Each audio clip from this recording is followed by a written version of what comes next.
All right, the last thing we're going to talk about is the optical clarity and resolution results we got in both of these optics. I did get that all quantified for you guys. We got a couple different varieties of illumination of the target area in terms of our testing results. The Vortex Venom, just to refresh your memory, uses XD glass is what they call it. The Arken uses Japanese ED type glass, okay? So arguably ED glass is what they would consider like pretty decent glass for this price range. XD glass, I think, might be a coined phrase by Vortex, probably a similar idea. There's a lot of differences between the subtleties of optics quality that have to do with coatings and grinding and all the different things beyond the actual glass itself being used. The densities of different glass will fold the different wavelengths of light into the same focal space more correctly, is the idea behind some of the extreme dispersion glass.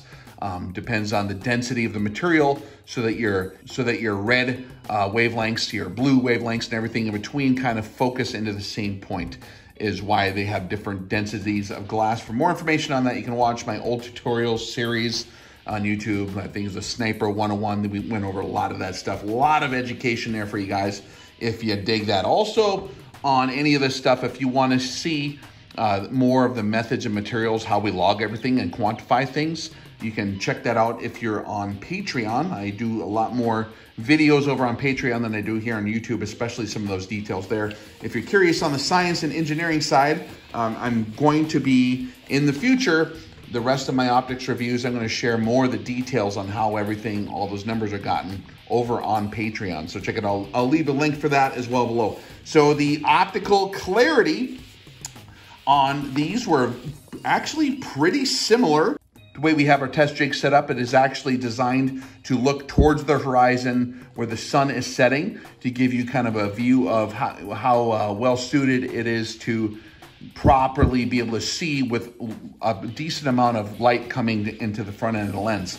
This one will have a more sharply defined lens glare, pinpointed to a very specific area. Sometimes it's a flash or a washout or like a spot that's just completely illuminated. This one has more of a washout type glare, which everything becomes like more evenly a little bit dulled or illuminated inside of here. So it's a different type of coating, different type of glass being used in both of these, looking towards the horizon around sunset. This one exhibits a sharper glare. You can see, if you can see around the Vortex's glare, it's a sharper glare. So stuff immediately around the glare is still relatively sharp and easy to see. The Arken, it will not totally obstruct your view. That glare is spread out over a larger area, so it's a little more of a wash. So you can see everything still, but everything's going to have a little bit more of the glare distributed upon it. Atmospheric conditions, cloudiness, the exact direction you're pointed, exactly where the shadows are going to change your target illumination drastically.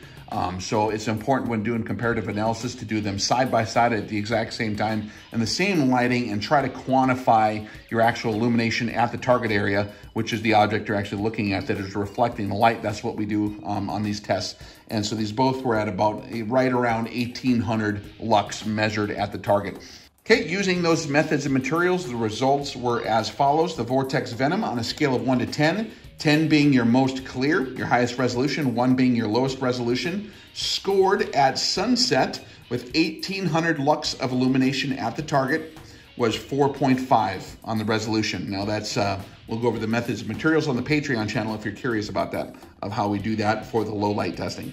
The Arken gave us a score in the twilight of sunset of 5. So about a half a point higher on a scale of 1 to 10. In low light, the Arken did a little bit better in those regards. In bright daylight, the Vortex Venom actually gave us a score to compare. In full illumination, that's 4,510 lux at the target measured, was 5.5 on a scale of 1 to 10 for the Vortex in bright daylight with snow-covered ground. But we do measure the illumination so that we can actually quantify those results for other testing and comparative analysis in the future. The Arken scored in the daylight at 5.5 as well. So the daylight resolution between these two optics was undiscernible in terms of deltas. There was no discernible difference in clarity in bright daylight between the two. The Arken did a little bit better in twilight conditions, okay? In terms of quantified results, looking at the center of the lens, the very top of the lens, the bottom of the lens, the left edge and the right edge of the lens, because as you know, curved surfaces like lenses are going to give you different performance. A lot of times, especially in more inexpensive glass, the center portion is going to be very clear. As you work your way towards the edge, you're going to see a difference in quality, as it's more difficult to polish the lens and get the coatings exactly perfect towards the edges. And so sometimes you'll see the sharpness or optical quality of the lens drop off when you get towards the far edges of it. Also, it'll do things with your color rendition and a lot of other things like that. We test for all that here. So just to make a long story short here, I got the quantified numbers summarized between the two models. The Vortex gave us a little bit more variation, and the variation was not really centered, you know, or wasn't very different from the center versus the edges. It was actually a variation across the lens. There was no discernible difference in lines per, or there was no discernible difference in cycles per millimeter using the M21 1951 targets that they use. They still use that for satellites and stuff. But there was no discernible difference between the edges versus the center portion of the lens. But even just moving slightly around, for example, in the center of the lens, you could find that you'd have more or less resolution within the lens, kind of across the board all over the place. So we had a variation between 1 cycles per millimeter and 1.3 cycles per millimeter, with an average of 1.2 cycles per millimeter of resolution across the entire lens. Now, that's at max power, and that's adjusting the scope all the way to the far extremity up, adjusting the elevation knob all the way down, and looking through the edges of the lens, and then also left and right. We did the same thing on a lower power magnification when we crank it back to 5, where you're seeing the entire lens in those same regards. And the overall average there was 0.32 lines per millimeter of optical resolution at 5 power, okay? Now, comparing that to the Arken at its low power was 0.35. So, and those numbers, cycles per millimeter, the higher the number, the sharper resolution it is. That means it can see more finely defined shapes and things like that. In this case, 3 different bars. So the Vortex again was 0.32. The Arken was 0.35 cycles per millimeter of resolution at their minimum power of 5 power. Cranking the Arken up, it had more consistent performance in terms of across the entire spectrum, or across the entire surface of the lens, dialing up, down, left, and right, various powers. But when dialed up to 25 power, the optical resolution here was 1.3 cycles per millimeter, pretty consistently, no matter where you looked at through the glass. The Vortex varied from 1.1 to 1.0. So sometimes it matched this, but sometimes it was just a tiny bit less. Now, in terms of quantifying that, that's like not that big of a difference. So it's something you might not pick up just looking at them if you had them side by side in a store, to be able to quantify those differences. Very, very similar is what I'm saying. If a guy only had 5 to 10 seconds viewing through these scopes, I would have said they're basically the same, but through more comprehensive analysis, making sure going back and forth between them multiple times as the shadows were turning during that sunset period, there is a tiny bit of a difference, and we log that. So the testing period for this, we'll get into the methods, materials. If you're more curious about how we sort out the atmosphere and all that, that's on Patreon. Link is below if you want to subscribe there. But basically, in terms of color temperature, that's something I should mention too. Some guys mention, oh, this glass looks more cool, this glass looks more warm. I don't think a lot of people understand what that actually means in terms of using the optic. A lot of these different optics are designed to give you different kinds of performance in terms of resolution during bright light or extreme low light, or sometimes twilight conditions, or different color spectrums. Like if you're in the snow versus in something that's darker or different. The Earth is very diverse in terms of its chromatic input into the optic. And so being aware of that, different optics are going to be balanced out to give you the best performance within whatever environment they're in. So sometimes they'll look warmer, sometimes they'll look cooler. It's not a preference really based on what looks more cozy to a guy. It's more of a preference of how it performs in terms of sharpness in that environment. So that's what we're talking about. But in terms of how cool or warm the lenses were in both these scopes, they're both very close to the same. So I would imagine they're getting similarly sourced or similarly designed glass they're using kind of the same specifications or the same, they're shooting at the same target in terms of what they're trying to accomplish in terms of that. So no discernible delta, no discernible difference between coolness or warmness between these two models in the lighting conditions where I'm at, okay? And we can measure that with lux and quantify that, but that's not really giving you the proper chromatic spectrum of this operational environment. If I was to do this without snow on the ground, it might come up with different results. In fact, when there was no snow on the ground, this one had quite a bit different of a look than this one in terms of warm versus cool. So that's something to make a note of anytime someone's reviewing an optic and they present to you these numbers. There's education that has to go along with that, or you're going to misinterpret what they're saying. So just be aware of that. Very, very important to understand optical science and physics if you're gonna debate on any of those points. But make a long story short, they're very close to the same in quality optics-wise.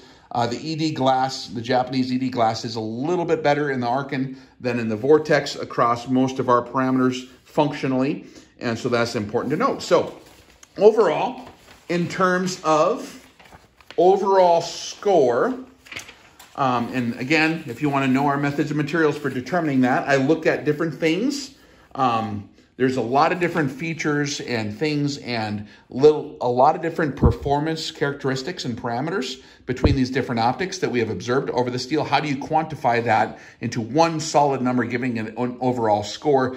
Basically, you have to create a matrices or a matrix of identifying features that are important for your application of fire, and then how important are they? You have to weight each one of those. Then you give each one just a raw, non-emotional score in each one of those regards. For example, both of these are long-range precision rifle optics being situated with target turrets. I can assume they're designed for long-range precision target. They're both a relatively large, heavy scope. So I would assume, okay, this is just kind of a little bit behind the methodology. I would assume that they're both configured for target shooting rifles. This is not something you're going to go running up the mountains with because they're heavy, large scopes.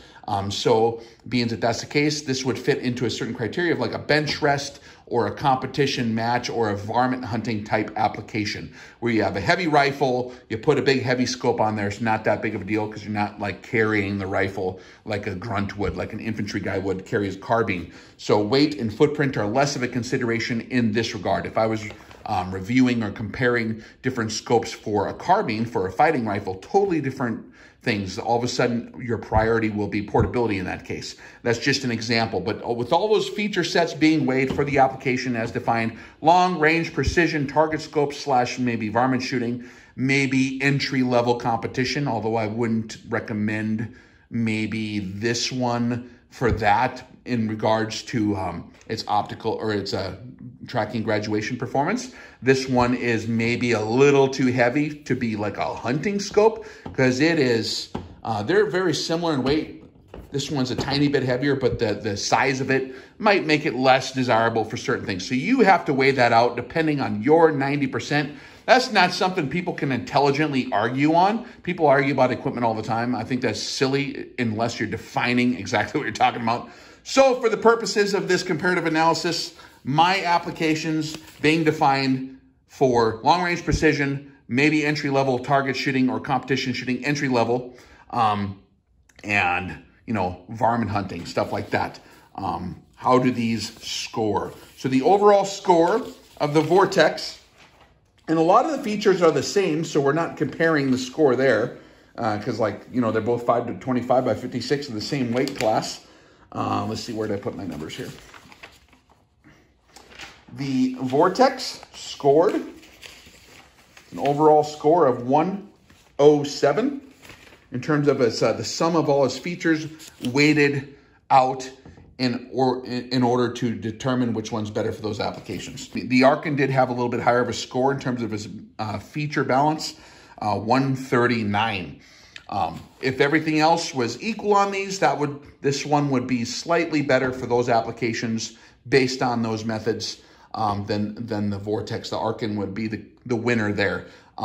In terms of any kind of field use, any kind of tactical applications, if you're SRT, SWAT, or if you're on something that's relatively expensive, like a hunting trip for large game where you're investing a lot of money to do that, or if you really have to, if whatever you're using this optic for is going to be more serious type applications, there are go and no-go parameters that I have on these. The Vortex is a no-go in terms of its tracking reliability if you plan on dialing the turrets. Now, if you're just going to use the reticle, I don't see any problems there in terms of using the reticle. But if you're going to be using if you're going to be indexing the turrets, the Vortex is definitely, I would not trust that for serious applications, because not all your clicks are actually moving and it's not defined where that's going to vary, and it's going to be very hard to log that for different weapons.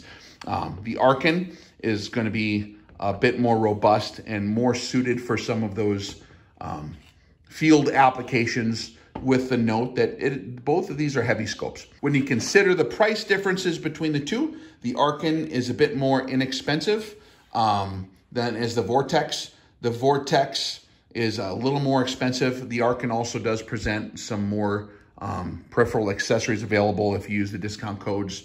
The Vortex Venom might have some sales at some times, I do not know.